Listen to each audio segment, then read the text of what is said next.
کتنی مقدار میں تسبیح پڑھیں؟ رکوع اور سجدے میں جو تسبیح پڑھی جاتی ہے وہ 3 یا 5 دفعہ پڑھنا ضروری ہے یا 4 اور 6 مرتبہ بھی پڑھ سکتے ہیں؟ محمد مصطفیٰ ابو ظہبی سے کم 1 مرتبہ پڑھنا یہ تو سنت مؤکدہ ہے، اور 3 دفعہ پڑھنا سنت ہے۔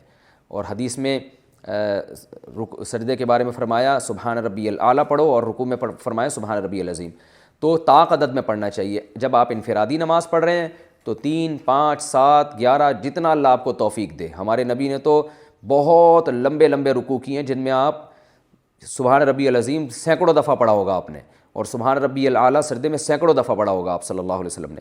تو آپ بھی اگر لمبی نماز پڑھ رہے ہیں تو پھر جتنی چاہیں پڑھیں، ورنہ کم سے کم 3 دفعہ پڑھنا یہ سنت عمل ہے، اس سے کم نہیں پڑھنا چاہیے۔ اور عبداللہ ابن مبارک رحمہ اللہ سے منقول ہے کہ امام کو 5 دفعہ پڑھنا چاہیے، تاکہ جو اس کے پیچھے پڑھنے والے ان کا کم سے کم 3 تسبیحات مکمل ہو جائیں، کیونکہ کوئی آہستہ پڑھتا ہے، اسپیڈ سے پڑھتا ہے، کوئی سلو رفتار سے پڑھتا ہے۔ تو جب امام 5 دفعہ پڑھے گا تو پیچھے جو اسپیڈ سے پڑھنے والے ہیں ان کا 5 سے زیادہ ہو جائے گا، جو سلو پڑھنے والے ہیں ان کی کم از کم 3 دفعہ تسبیحات ہو جائیں گی۔ اللہ تعالیٰ عمل کی توفیق عطا فرمائے۔